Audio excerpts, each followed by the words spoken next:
আসসালামু আলাইকুম। বাংলাদেশ বেতার রংপুর স্থানীয় খবরে আমন্ত্রণ জানাচ্ছি শাহানা রেজা। আজ ঐতিহাসিক ২৫শে মার্চ, জাতির ইতিহাসে সবচেয়ে কলঙ্কজনক ও নৃশংস গণহত্যা দিবস। ১৯৭১ সালের ২৫শে মার্চ কাল রাতে বাঙালির স্বাধীনতা আন্দোলনকে চিরতরে স্তব্ধ করতে পাকিস্তানের সামরিক বাহিনী অপারেশন সার্চলাইটের নামে এদেশের ঘুমন্ত নিরস্ত্র জনগণের উপর ঝাঁপিয়ে পড়ে এবং তাদের নির্বিচারে হত্যা করে।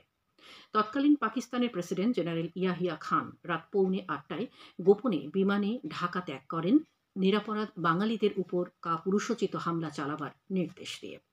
পাক সেনারা মেশিন গান, মর্টার আর ট্যাঙ্ক নিয়ে ঝাঁপিয়ে পড়ে ১ লাখেরও বেশি মানুষকে হত্যা করে।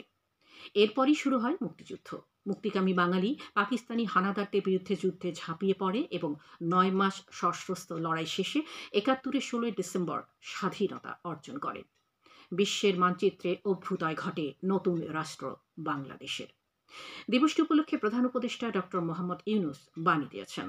বাণীতে তিনি বলেন, ১৯৭১ সালের এই দিনে পাকিস্তানি হানাদার বাহিনী ঢাকা সহ সারা দেশে বিশ্বের বর্বরতম হত্যাযজ্ঞ চালিয়েছিল। প্রধান উপদেষ্টা দুঃখ ভারাক্রান্ত হৃদয়ে সেই কাল রাতের সকল শহীদদের স্মরণ করে বলেন, নারকীয় এই হত্যাযজ্ঞে জাতি আজও শোকাহত। যথাযোগ্য মর্যাদা দিবসটি পালনের জন্য সারা দেশে রাত ১০টা ৩০ মিনিট থেকে ১০টা ৩১ মিনিট পর্যন্ত ১ মিনিটের প্রতীকী ব্ল্যাকআউট পালন করা হবে। এছাড়া সারা দেশের স্কুল, কলেজ, মাদ্রাসা ও কারিগরি সহ সকল শিক্ষা প্রতিষ্ঠানে বিশিষ্ট ব্যক্তি ও বীর মুক্তিযোদ্ধাদের স্মৃতিচারণ ও আলোচনা সভা অনুষ্ঠিত হচ্ছে এবং ১৯৭১ সালে ২৫শে মার্চ রাতে নিহতদের স্মরণে ধর্মীয় উপাসনালয়ে বিশেষ প্রার্থনার আয়োজন করা হবে। তবে গুরুত্বপূর্ণ সরকারি, আধা সরকারি, স্বায়ত্তশাসিত, বেসরকারি ভবন ও স্থাপনাসমূহে কোনো অবস্থাতেই আজ রাতে আলোকসজ্জা করা যাবে না। বিভাগীয় নগরী রংপুরে জেলা প্রশাসনের উদ্যোগে বিভিন্ন কর্মসূচির মাধ্যমে গণহত্যা দিবস পালন করা হচ্ছে। কর্মসূচির অংশ হিসেবে এখন জেলা শিল্পকলা একাডেমি মিলনায়তনে গণহত্যা ও ঐতিহাসিক মহান মুক্তিযুদ্ধ সম্পর্কে স্মৃতিচারণ এবং আলোচনা সভা অনুষ্ঠিত হচ্ছে। এছাড়া বাদ জোহর ও সুবিধাজনক সময়ে নিহতদের স্মরণে বিশেষ মোনাজাত ও প্রার্থনা সহ রাত ১০টা ৩০ মিনিট থেকে প্রতীকী ১ মিনিট ব্ল্যাকআউট পালন করা হবে। এদিকে লালমনিরহাট, কুড়িগ্রাম, গাইবান্ধা, জয়পুরহাট সহ উত্তরাঞ্চলের অন্যান্য জেলা ও উপজেলাতে এই উপলক্ষে কর্মসূচি পালন করা হচ্ছে। বিশ্ব যক্ষ্মা দিবস উপলক্ষে গতকাল রংপুরে এক আলোচনা সভার আয়োজন করা হয়।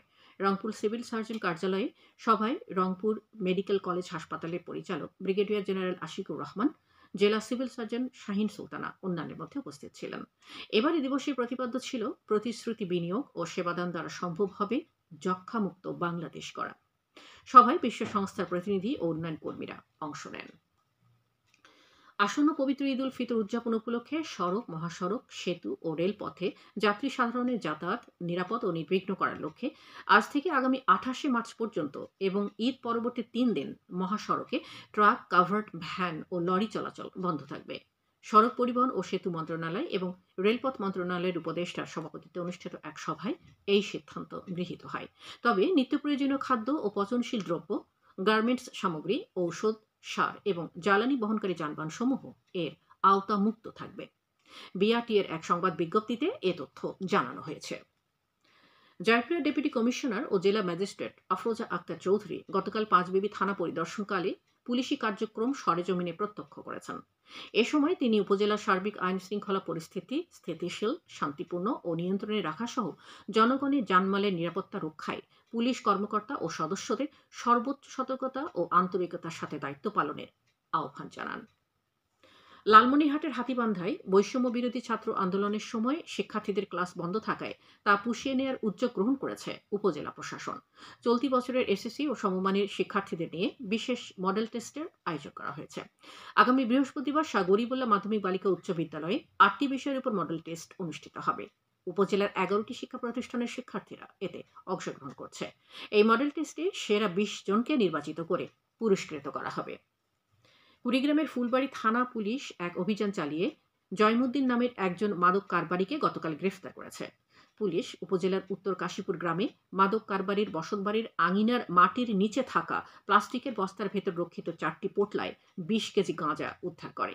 এ ব্যাপারে ফুলবাড়ী থানার ওসি মামুনুর রশিদ ঘটনার সত্যতা নিশ্চিত করে জানান, তার বিরুদ্ধে মাদক আইনে মামলা দায়ের করা হয়েছে। গাইবান্ধার সুন্দরগঞ্জ উপজেলার শান্তিরাম ইউনিয়নের পাঁচগাছি শান্তিরাম গ্রামে এক ভয়াবহ অগ্নিকাণ্ডে বসতবাড়ি, আসবাবপত্র, স্বর্ণালংকার ও নগদ টাকা সহ প্রায় ৮ লাখ টাকার সম্পদ পুড়ে ভস্মীভূত হয়েছে।